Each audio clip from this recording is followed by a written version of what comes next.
کیسے چراتے؟ کہا کہ اللہ کے رسول کا حکم ہے تو چلو، چلوں گا۔ چلے، دل ہی دل میں کچھ اشعار گنگنانے لگے، دل ہی دل میں کچھ اشعار گنگنانے لگے۔ گنگناتے ہوئے آقا کی بارگاہ میں پہنچے۔ پیارے آقا صلی اللہ علیہ وسلم نے جب ان کو دیکھا، کہا کہ شکایتیں بعد میں ہوں گی، شکایتیں بعد میں ہوں گی، فیصلے بعد میں ہوں گے، عدالت بعد میں لگائی جائے گی، پہلے جو اشعار تم راستے میں گنگناتے ہوئے آ رہے تھے اس کو سناؤ۔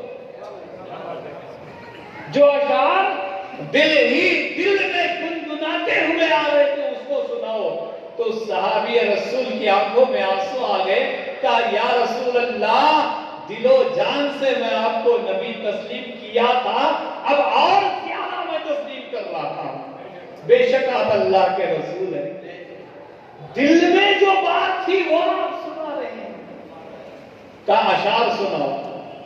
تو وہ صحابی رسول نے اشعار کو پڑھنا شروع کیا، جس کا ترجمہ یہ ہے، کہا کہ اے میرے بیٹے، جب تو پیدا ہوا تھا تو میری خوشی کا عالم کچھ بتانے کے لائق نہیں تھا، اتنا میں خوش تھا، اتنا تجھے میں محبت کے لیے تجھے دیکھنا میری زندگی کی خوش نصیبی سمجھتا تھا۔ اور میرے بیٹے، جب تو رینگتا تھا تب میں سمجھتا تھا کہ میری زندگی بہتر ہو رہی ہے، اور دھیرے دھیرے جب تو تتلاتے ہوئے بات کیا تو میں کامیاب اپنے آپ کو سمجھتا رہا۔ میں نے اپنی پوری زندگی کی محنت، خون پسینہ ٹپکا کر تجھے اس لیے پالا تاکہ تو میری زندگی کا سہارا بنے۔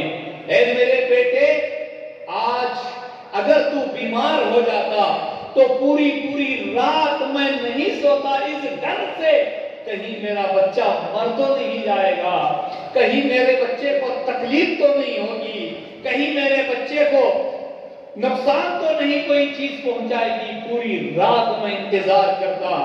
آخرکار بیٹے، تو نے بچپن سے جوانی کے دہلیز کو قدم رکھا تو میں سمجھ گیا کہ اب میرا سہارا کوئی بننے والا ہے، میرا دوست کوئی بننے والا ہے۔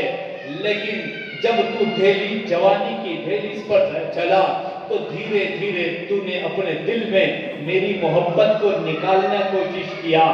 اب حالت یہ ہے کہ میں نے اپنی پوری زندگی کی کمائی، پوری زندگی کی کنجی تیرے پاس رکھ دیا، لیکن اب معاملہ یہ ہے کہ اب میں تیرے جیب سے کچھ پیسہ اٹھا رہا ہوں تو نے اللہ کے نبی سے شکایت کر دی، تو نے اللہ کے نبی سے شکایت کر دی۔ یہ اشعار صحابی پڑھ رہے تھے، آقا کی آنکھوں میں آنسو آ رہے تھے۔ آقا نے فرمایا، اے شخص سن، تو بھی تیرا مال، تو بھی تیرے باپ کا ہے، تیرا مال بھی پورا تیرے باپ کا ہے۔ اگر آئندہ تو نے ایسا کیا تو سخت سے سخت تجھے سزا دی جائے گی۔ اللہ اکبر، یہ ہے شفقت۔ تو حضرت خواجہ غریب النواز رحمۃ اللہ تعالیٰ نے ارشاد فرماتے ہیں، سورج کی طرح شفقت اس کے اندر ہو۔ ایک باپ کی شفقت جس طریقے سے اولاد کے لیے ہوتی ہے، ایسی شفقت ولی کے اندر پائی جاتی ہے۔ جب سورج کی روشنی پڑتی ہے تو وہ یہ نہیں دیکھتی کہ یہ غریب کا گھر ہے یا امیر کا گھر ہے، ہر ایک کے گھر میں اپنی روشنی کو فیضیاب کرتی ہوئی جاتی ہے۔ تو عزیزان محترم، ولی کی صفت میں سے یہ ایک صفت ہے کہ اس کے اندر سورج جیسی شفقت موجود ہوتی ہے۔ اور تیسرا کہ زمین کے جیسے تواضع ہو، زمین کے جیسی تواضع ہو، یعنی یہ زمین اللہ کی ایک نعمت ہے۔ اس زمین میں ہم نہ جانے کیا کیا کرتے ہیں، کبھی تھوک دیتے ہیں، کبھی گندگی ڈال دیتے ہیں، کبھی ضرورت پڑنے پر کھود دیتے ہیں، اسے نہ جانے کیسی کیسی تکلیف پہنچاتے ہیں، مگر وہ زمین تکلیف کو سہتی ضرور ہے۔ اگر ہم اس کے اندر دانہ ڈالیں تو کبھی انار کی شکل میں ہمیں تحفہ دیتی ہے، کبھی امرود کی شکل میں تحفہ دیتی ہے، کبھی پھل کی شکل میں تحفہ دیتی ہے، کبھی ترکاری کی شکل میں تحفہ دیتی ہے۔ یعنی ہم اسے کس طریقے سے بہیو کیوں نہ کریں، اس کے طرف معاملہ کیسا ہے نہ کریں، برا کرو یا اچھا کرو، لیکن وہ ہمیں انعام بہتر ہی بہتر دیتی ہے۔ یہ شفقت اور یہ سخاوت، یہ تواضع جس کے اندر ہو وہ مکمل ولی کامل ہے۔ حضرت خواجہ غریب النواز رحمۃ اللہ تعالی علیہ کی صفت کو کون اندازہ لگا سکتا ہے؟ حضرات، آپ کی زبان مبارک سے جو الفاظ نکلتے تھے بڑے ہی لاجواب، بڑے ہی پیارے ہوا کرتے تھے۔ آپ کا چہرہ دیکھ کر 90 لاکھ لوگ ایمان لے آئے تو آپ کے الفاظ کو سن کر نہ جانے کتنے لوگ ایمان لائے۔ حضرت خواجہ غریب نواز رحمۃ اللہ تعالی علیہ اپنی پوری زندگی صرف عشق رسول میں گزار دیا۔ حضرات، کسی کو معلوم ہوا کہ اجمیر میں ایک ایسے بزرگ ہیں جن کا مقام بڑا بلند ہے، وہ بڑے اعلیٰ مقام پر فیضیاب ہیں، تو سوچا کہ چلو جا کر ملاقات کروں۔ حضرت خواجہ غریب النواز رحمۃ اللہ تعالی علیہ کے پاس آیا۔ آنے کے بعد کہا، حضور میں بہت دور سے آیا ہوں، مجھے کچھ نصیحت فرمائیں، مجھے کچھ نصیحت فرمائیں۔ حضرت خواجہ غریب النواز رحمۃ اللہ تعالی نگاہ ولی میں وہ تاثیر دیکھی، بدلتی ہزاروں کی تقدیر دیکھی۔ حضرت خواجہ غریب النواز رحمۃ اللہ تعالی علیہ نے فرمایا کہ سنو، اگر نصیحت تم مجھ سے پوچھتے ہو تو میں یہ کہوں گا کہ دیکھو، اللہ کو سب سے اعلیٰ ماننا۔ میری نصیحت یہ ہے کہ اللہ کو سب سے اعلیٰ ماننا۔ اگر ایسا نہیں مان سکتے تو اپنے برابر ضرور ماننا۔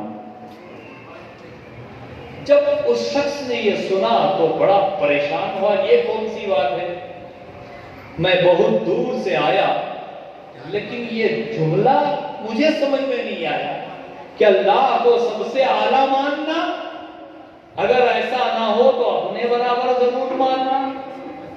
معاملہ سمجھ میں نہیں آیا۔ پھر اس نے کہا کہ حضور میں نصیحت سننے کے لیے آیا تھا۔ کہا بتایا نا، اللہ کو سب سے اعلیٰ مانو، اگر ایسا نہ ہو سکے تو اپنے برابر ضرور مانو۔ پھر اس نے کہا کہ ٹھیک ہے میں جا رہا ہوں۔ دل ہی دل میں سوچا کہ میرا سفر برباد ہو گیا، میں اتنی دور سے آیا تو کیا معاملہ ہے، بہرکیف جانے لگا تو حضرت خواجہ غریب النواز رحمۃ اللہ علیہ نے فرمایا کہ ٹھیک ہے آ گئے ہو، تمہاری سمجھ میں یہ بات آئے یا نہ آئے اس کو چھوڑو، لیکن میں جو کہہ رہا ہوں اسے مانو۔ اب رات ہو گئی ہے، سو جاؤ، صبح میں اٹھنا، تمہارے سامنے ناشتہ پیش کیا جائے گا، ناشتہ کر لینا اور پھر اپنے راستے کی طرف جانا۔ کہا ٹھیک، رات تو ہو گئی ہے۔ وہ سو گیا۔ فجر اٹھا، فجر کی نماز پڑھا، تھوڑی دیر بعد اس کے سامنے ناشتہ آیا۔ ناشتے میں کیا آیا؟ 2 قسم کے ناشتے آئے، ایک باسی دال اور سوکھی روٹی، اور دوسرا گھی میں تلی ہوئی روٹی اور بہترین مرغی۔ یہ 2 قسم کے ناشتے اس کے سامنے رکھے گئے۔ اب وہ کھانے بیٹھا ہی تھا، ایک شخص آیا تو اللہ کے نام سے مجھے کچھ دو، اللہ کے نام سے مجھے کچھ دو۔ تو اس نے 2 قسم کے ناشتے کو دیکھا، باسی دال اور سوکھی روٹی اس کو دے دیا، باسی دال اور سوکھی روٹی اسے دے دیا، اور پھر یہ جو مرغن اور روغن جو تھا یہ کھا لیا، پیٹ بھرا، پھر جانے لگا، کہا جاری رہا ہوں تو آئین میں پھر ملاقات کر لوں۔ حضرت خواجہ غریب نواز رحمۃ اللہ علیہ کی بارگاہ میں گیا تھا، حضور جا رہا ہوں، اجازت دیجیے۔ کہا بیٹا ٹھیک ہے جانا، مگر میری نصیحت کو یاد کرنا، اللہ کو سب سے اعلیٰ مانو، اگر ایسا نہ ہو سکے تو اپنے برابر ضرور ماننا۔ اب اس کا صبر برداشت نہ ہوا، اس کا جو صبر تھا وہ برداشت نہ ہوا۔ کہا کہ حضور رات سے آپ